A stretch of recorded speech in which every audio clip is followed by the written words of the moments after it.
Doc, we will build up from what she's talking about, but we need to cross over to Garissa, where the head of state is having his development tour this whole week, and my colleague Abdiaziz Hashim has been keeping tabs with what the president has been doing, and he's now joining us from Garissa County.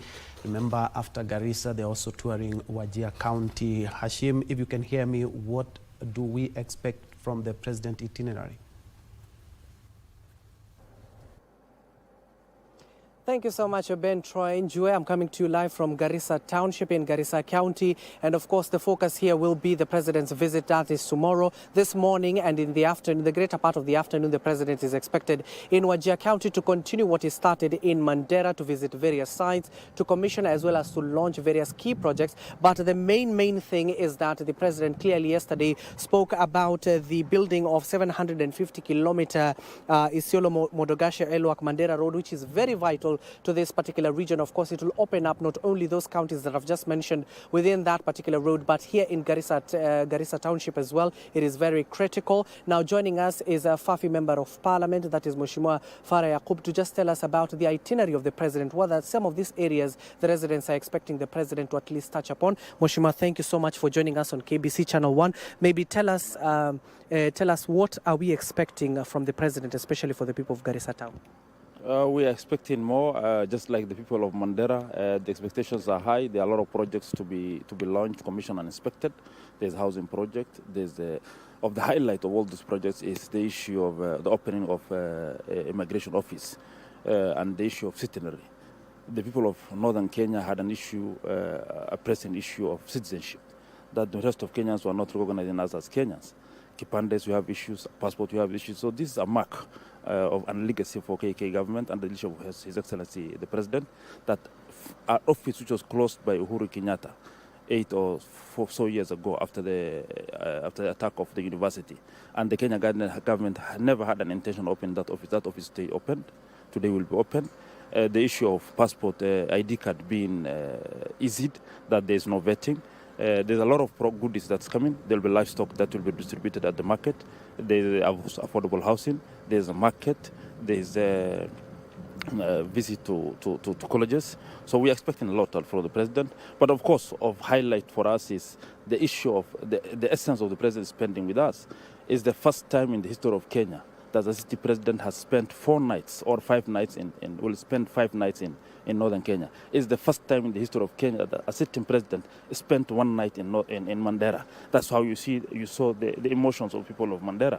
For us, Garissa, we have been lucky, at least the president used to come. But spending 5 nights, touching base with the people, talking to them, making them feel that they're part of Kenya is of essence to us. The issue of the road, the 750 kilometers, this has been a talk since independence. But realizing this will be a dream come true. You know, when the rest of Kenyans are talking about development of other issues, for us, connecting to Kenya itself was an issue. By virtue of this president making sure that 150 billion shillings will be spent on northern Kenya at one go, is a say. It has never happened in 60 or 70 years, close to 70 years now we are heading. So this is an emotional visit for us. For him, it is a developmental visit, a tour. But for the people of northern Kenya, it's an emotional. The fact that today, somebody in Fafi, a kid in Fafi, gets his ID within 2 or 3 days. Imagine before the inception of this government, we used to get a maximum of 500, 600 ID the whole 5 years term of a president. As I speak now in Fafi, so far, the 2 years I've been member of parliament, 3,500 have been issued. And there's a backlog of around 6,500, 7,000. So for those people who are saying that maybe our numbers are small, it's not because our numbers are small, but it's because we have never been registered in terms of ID. We have never been registered in terms of IBC registration of voters. So this is a historic moment for us. Moment in time that the president will come and realize and talk to us emotionally, feel the essence of people of northern Kenya, and it's not about voting. It's about feeling that we are part of Kenyans. That's the essence. We expect much, but the expectation is just basically on the fact that he is taking us as part of Kenya. This has never happened. Uhuru Kenyatta has never spent his time. The last time we saw a president spend 1 night is when I was in primary school. That was Moi. 1 day, 1 night is spent in 1 night is spent in Garissa. Never in Wajir, never in Mandera.